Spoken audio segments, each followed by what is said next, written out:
Karen blocked a trail with her car. Then the sheriff's mounted patrol surrounded her. I didn't move to Dry Ridge to fight with people. My wife, Elena, and I chose this quiet mountain town for its peace, for the old-growth forests, the winding horse trails, and the way the wind smelled like pine and smoke in October. I work remote, coding logistics software for a freight company. Elena used to be a ranger before the stroke. Her left leg hasn't worked quite right since, but walking the trail behind our property, the Ridge Fire Access, kept her grounded. It wasn't just therapy, it was dignity. We were here 5 years before she came. Karen didn't move in. She descended. White Escalade. Spray tan skin like cracked parchment. Designer sunglasses that never left her face, even indoors. Claimed she was president of the HOA, even though Dry Ridge didn't have one, just a few cabins, some private landowners, and a volunteer board for wildfire watch. She invented rules, assigned fines, posted flyers, the kind of person who smiled while stealing your breath. It started with her trimming back unsightly wildflowers on the trail border. Then she installed a private HOA property sign right in front of our public fire road. I removed it. She posted a new one. 3 days later, Elena fell. It was a Saturday. We were heading up the Ridge Trail with the dog. Elena's cane hit a divot in the trail, a trench Karen had carved by driving her SUV up the narrow path like it was a damn shopping mall parking lot. I lunged too late. She fell sideways into the brush and cracked her shoulder on a tree root. Her head missed a rock by inches. I carried her back down in my arms. She cried the whole way. When I reached the road, Karen was parked sideways across the trailhead. I banged on her window. She rolled it down halfway. "I told you people," she said. "This path isn't up to code. I'm blocking it until the city sends inspectors." "You could have killed someone." I spat. "This is a fire access trail." "That's your opinion," she said with a smirk. "Now move." The mounted sheriff patrol arrived the next morning, but that wasn't even the beginning of her downfall. It was just the spark.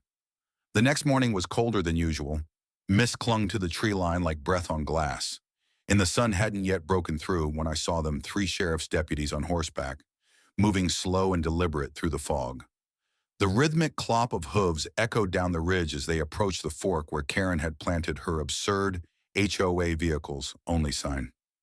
"Morning," I said, stepping onto the porch with a mug of coffee. "Y'all hear about the trail?" Deputy Holt, the one in front, nodded. He was lean, weathered, and wore his wide-brim hat like a crown he didn't want. "We got a call," he said. "But not from you." "Karen, I guessed." He grunted. "Lady said her property was being vandalized and trespassed. She means the fire access road. That's what we're here to see." I pointed toward the ridge. "She's parked across it. Elena fell yesterday because of the ruts she carved driving up there." Something shifted in Holt's jaw. He didn't like what he was hearing. "Appreciate the heads up," he said. "We'll have a look." I didn't follow them. Didn't need to. 20 minutes later, I heard at the sharp crack of a walkie, the sound of boots hitting dirt, and Karen's voice rising like a wounded peacock. "Do you even know who I am? I run this entire neighborhood." "No, ma'am," Holt replied calmly. "You don't. There's no HOA here, and this trail is county fire access. Blocking it is a felony in this county. You're harassing a woman alone. This is intimidation. You're obstructing an emergency route." I watched from the edge of our lot as the other 2 deputies dismounted and surrounded her vehicle. Her Escalade was tilted in the rut, a tire blown from her last reckless climb. She'd gotten herself stuck again. One of the horses kicked dust across her hood as if it knew. Karen, fuming, tried to reach into her car. Holt raised his voice. "Step away from the vehicle." She froze. "I'm calling my lawyer." "Go ahead," he said. "You can call him from the county jail if you'd like." They didn't arrest her that day, just wrote her up, took pictures, and told her to move the SUV or it would be impounded. She refused, said she had a right to keep it there to protect the neighborhood. By noon, someone had already posted a photo of the confrontation to the Dry Ridge community page. It went viral before dinner. The post read, "Local woman blocks fire trail." Claims to be HOA president gets called out by mounted patrol. There were 400 comments within hours. Most were from neighbors. That's the trail my kid uses to ride home from school. Karen nearly ran over my dog last week. She threatened to fine me for my porch chairs. The fire chief weighed in himself. This trail is maintained as part of the Wildfire Emergency Response Plan. Blocking it is a Class C offense under county code. Please report future obstructions immediately. Karen tried to reply under a fake account named Ridge Ruler 77. She wrote fake news. People just don't appreciate safety. That's when I started digging. Her real name wasn't even Karen. It was Diane Trussell, age 54, originally from Scottsdale. She'd lived in Dry Ridge for just over 9 months. Her previous address was a luxury condo in Arizona foreclosed. Before that, a condo in Utah where she'd filed 8 noise complaints in a single month against different neighbors, most of whom were eventually awarded restraining orders. She wasn't a president. She was a chronic meddler with a trail of lawsuits and false HOA claims stretching across 3 states. I called a friend who worked in real estate fraud in Phoenix. He sent me a PDF of her last formal warning she'd once issued fake HOA violation notices, printed on stolen letterhead from a golf resort board. She was a serial impersonator, and she wasn't done yet. The following weekend, a group of kids on bikes found fresh tire tracks up the ridge again. Elena and I walked up slowly, her cane tapping the rocky trail, until we came to the sign. She'd posted a new one. This time it read, Emergency Restriction Trail, closed due to rock slide hazard, HO safety, patrol underneath. She'd zip-tied a plastic sheriff star and duct-taped a fake HO trail marshal badge to a stake in the dirt. It was absurd. Hilarious if it wasn't so dangerous. Do you think she actually believes any of this, Elena asked, staring at the plastic star like it might explode. I think she believes the world needs her to be in charge. I said, Elena sighed, her shoulder still bandaged. Let's report it again. I did more than report it. I filed a formal complaint with the county prosecutor for impersonation of official county signage. I included printouts, screenshots, and testimonies from 3 neighbors. But while I was collecting proof, Karen made her next move. It happened at 3:12 p.m. on a Tuesday. Elena was out with a neighbor, feeding goats in the shared pasture when a commotion broke out by the road. Karen had stopped a group of equestrian riders tourists who paid to ride scenic trails and told them the area was restricted access. She threatened to fine the ranchers for trespassing. She screamed about insurance violations and animal waste contamination. Then she tried to physically block the lead horse with her Escalade again. The horse reared. A child screamed. Someone called 911. That night, I found Karen sitting on her porch, sipping wine, still smug as ever. You'll lose, she told me when I confronted her. You people don't understand what's at stake. I'm protecting this land. I said nothing, but inside, something snapped. It wasn't just about Elena anymore. It was about the town, the trail, the lies. I knew now Karen wasn't going to stop until someone stopped her. And I knew just the people who could help. They say sunlight is the best disinfectant. I figured it was time to shine a damn floodlight. After Karen's stunt with the tourists, I met with Deputy Holt behind the town feed store. Not official business, just 2 men leaning on a truck bed, watching dust swirl in the air. Holt chewed the edge of a toothpick and nodded as I laid it all out, the fake signs. The SUV ruts, Elena's fall, and the attempted horse blockade. She's escalating, I told him, and she's targeting more than just us. Holt spat into the dirt. We've had our eye on her. Trouble is, she's slippery. Files complaints before people can file back. Says she's being harassed. Plays the victim. We've seen it before, but not here. I said, not in Dry Ridge. He looked at me long and hard. What are you thinking? I'm thinking we stop reacting and start exposing. The next day, I called in favors. I reached out to Jake, a videographer I knew from high school, who made documentaries on wildfire safety. I told him what was happening. He didn't hesitate. Are you kidding me, Jake said. Fake HOA president blocks a fire trail, endangers locals, and impersonates county authority. That's clickbait gold. We set a date. Saturday morning, Jake would bring a drone. Holt would quietly alert the fire marshal and send one of his mounted units to patrol the ridge, just doing routine checks. Meanwhile, I got the neighborhood talking, quietly, carefully. Nobody confronting Karen directly, just watching, because that's the thing about bullies.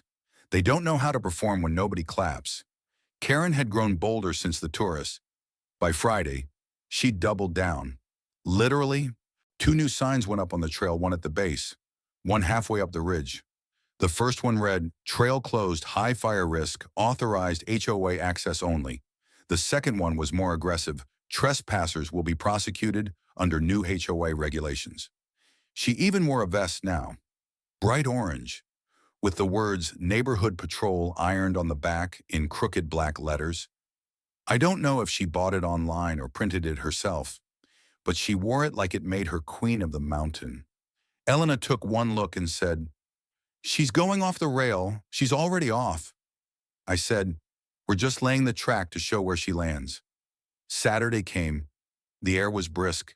The leaves had turned, casting golden halos around the ridge. Jake positioned himself at the edge of the tree line with his camera, while the drone hovered silently above. We watched Karen pull up in her Escalade again, same maneuver, like a script she'd memorized. This time, a group of hikers approached. Karen stepped out in full regalia, orange vest, fake badge, clipboard in hand. "Sorry," she said loudly. "This area is temporarily closed by HOA order. You'll need to reroute." One of the hikers, a woman in her 60s, raised a brow. "What HOA?" Karen faltered. "Dry Ridge Neighborhood Association? It's a protected area." The hiker pulled out her phone and hit record.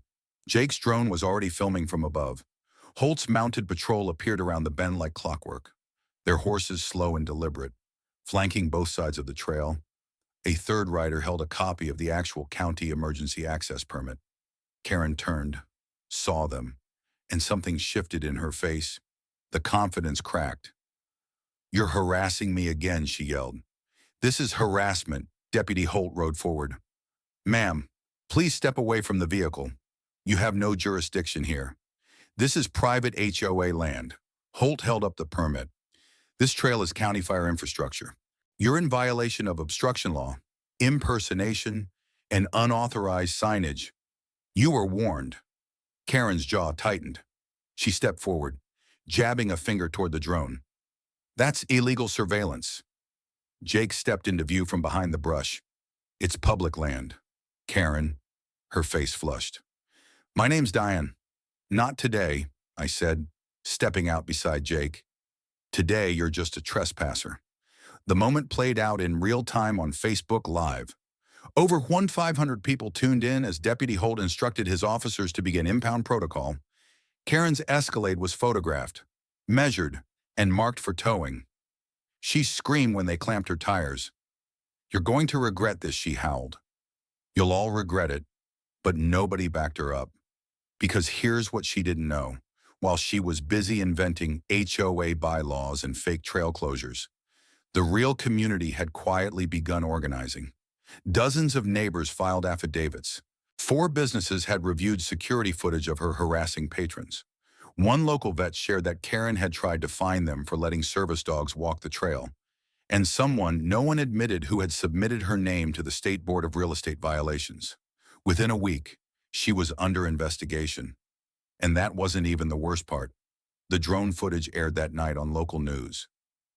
Fake HOA president blocks fire trail surrounded by sheriff's mounted patrol.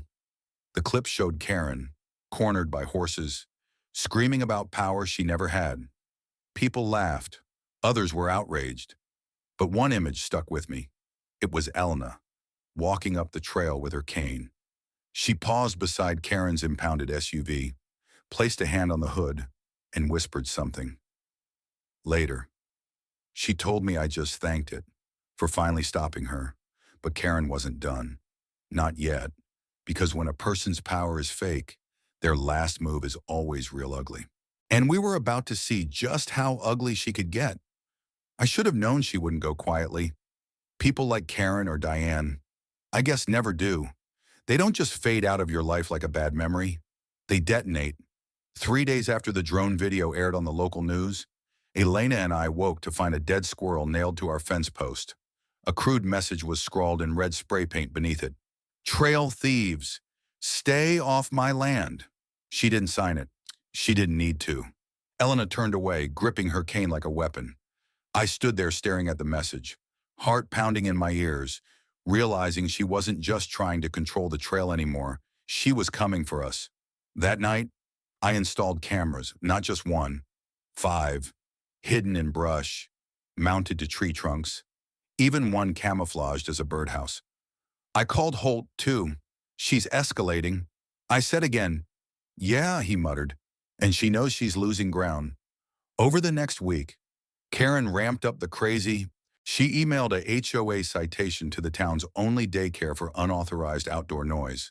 She accused the library's teen book club of vandalism because they posted flyers on public corkboards. She even walked into the fire marshal's office in town with a stack of forged trail closure notices and tried to submit them as part of her HOA's wildfire mitigation plan. That one triggered a formal county investigation. Then she made her worst move yet. She tried to host a Dry Ridge HOA board meeting at the local VFW hall. She invited neighbors via a glossy flyer stuck to every mailbox on Ridge Road. And right there at the bottom, it said all violations, trail misuse reports, and property assessments will be addressed. Fines may be issued, mandatory attendance. I walked into our living room that night, holding the flyer like it might bite. She's gone full dictator, I muttered. She's unraveling, Elena said. We weren't the only ones who saw it. Dozens of neighbors brought the flyers to Holt's office. The town's veterans group called to cancel her reservation, citing fraudulent representation. Karen, naturally, flipped. She showed up at our driveway 2 nights later, headlights blazing, horn honking like it was Judgment Day. Come out, she screamed. You're all sheep. I stepped outside alone. Elena stayed behind the window with her phone recording. Karen was standing by her Escalade, now missing one headlight and dented along the side. Her vest was off this time. She wore a trench coat over pajamas and slippers, clutching a clipboard like it could still save her. You think you've won, she shouted. You think that little video means anything. The HOA is the only thing keeping this place safe. There is no HOA, I said calmly. You made it up. It's not fake, she screeched. It's me. I am the HOA. She took a step forward. I stood still, her eyes wide and glassy, darted toward the trail behind my house. That road's dangerous, she hissed. You're the danger, all of you. I was fixing it. No. Diane, I said. You broke it. You hurt people. You'll all regret this. She spat. You'll see. I didn't respond. I just stepped back and let her rant into the night. By the time Holt's deputies arrived, she was on the ground, crying in the leaves, clutching her clipboard like it was the Constitution. They took her in that night, not in handcuffs, not with sirens, just quietly a mental health hold, for her sake and for everyone else's. She was placed under 72-hour psychiatric observation, pending evaluation. Holt called it a long time coming, but I couldn't help feeling sad, because beneath all the rage and delusion, there was something broken in Diane Trussell, something hollow and loud, like an empty church bell that just wouldn't stop ringing. She wasn't evil, but she was dangerous, and Dry Ridge had finally called her bluff. The county issued formal charges within the week: obstruction of public emergency access, impersonation of public authority, fraudulent citation issuance, attempted harassment of minors, and the one that really stuck, reckless endangerment, because Elena's fall, the blocked trail, the tourists nearly trampled all of it, tied back to her need for power over people who never gave it. She was ordered to pay restitution to the fire department for damage to the access road. Her Escalade auctioned to cover county court costs. The next town meeting was packed. People stood in the back. Some brought printouts of her fake flyers. Others brought lawn chairs and clapped when the fire chief announced the official reopening of the Ridge Fire Trail, complete with new signage, updated path markers, and a permanent patrol rotation for trail safety. Elena and I were given the honor of unveiling the new trailhead sign. It read Ridge Access Trail, dedicated to the community of Dry Ridge and all who protect it beneath. That was a bronze plaque, in honor of resilience over control. But for me, the best moment came a week later. I was walking the trail alone, just before dusk, when I saw a boy maybe 10 riding his bike up the ridge. He skidded to a stop beside me, grinning. "You're the guy from the video," he said. I chuckled. "Guess I am. My mom says that lady's gone now. She's getting help." I said, "She needed it." He nodded, thoughtful. "You were brave." I shook my head. "No, we were loud. But even now, I think about Karen Diane sitting in that SUV, screaming into the woods, certain she was the only thing holding back chaos. Sometimes the people who scream the loudest about rules are the ones afraid of their own silence. And sometimes the best way to fight a fake crown is with a real community. There's a quiet that falls over the ridge after the last leaf drops. Not silence, exactly, but something deeper. The crunch of boots on earth, the wind through bare branches. It's the sound of a place remembering itself. It had been 2 months since Karen Diane was escorted off the mountain. 2 months since the plastic badges, the fake fines, the blockade at the trailhead, and while the county sorted through court hearings and paperwork, something else had quietly taken root in Dry Ridge healing. It started with the trail. The fire department worked with the community to repair the ruts Karen left behind. Volunteers showed up every weekend. I saw folks I hadn't talked to in years hauling gravel, laying logs to prevent erosion, even planting shrubs along the switchbacks. Elna came too, brace on her leg, smile on her face. She didn't say much. She didn't need to. Just being there was her way of planting something back into the earth that had hurt her. Kids rode bikes up the trail again. Hikers passed through, waving. Someone painted a mural on the first trail post, a horse, a hawk, and a mountain outlined in gold. And nobody parked across it again. Because now, the trail belonged to everyone. I wish I could say Diane stayed gone. But about a month after the hearing, I saw her again briefly at the general store. She wasn't the same. No makeup, no sunglasses, just a gray cardigan, eyes down, picking up a prescription. She didn't look at me. I didn't expect her to. I don't know if she even recognized me. I learned later she'd been ordered into community service and court-mandated therapy. Her property was sold. A new family moved in, a retired firefighter and his wife, and turned her HOA patrol vest into a Halloween costume for their Labrador. That was the moment I knew it was over. Not just the battle, the fear. The town took its lessons seriously. They created a Ridge Trail Committee, not a board, not an authority, but a stewardship. A rotating group of neighbors who maintained the signs, checked erosion after storms, and met once a month under the old picnic shelter with hot cocoa and lawn chairs. Elena was nominated unanimously as chair. She cried when she accepted, but not from sadness this time. Still, I kept the footage. Jake's drone video, the Facebook live stream, the still photo of Karen surrounded by the sheriff's mounted patrol, standing like a lone statue of defiance in a forest that no longer listened.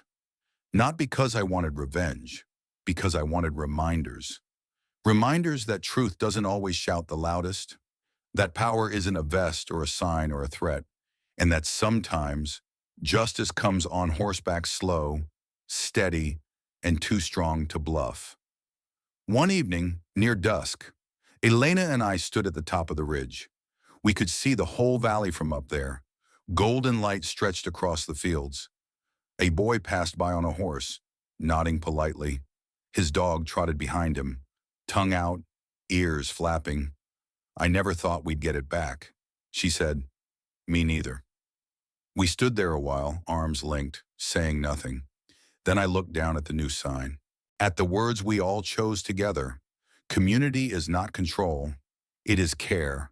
And I realized Karen didn't just block a trail, she gave us one that led straight through conflict, across accountability, and into the kind of unity we'd never had before. Have you ever faced someone who tried to control what wasn't theirs to own? Have you seen a community fight back not with hate, but with truth? Share your story below. Let's talk about justice, about ownership, about boundaries, and about how we build something better when we stand together. Because sometimes the trail you're walking is the one you were meant to clear.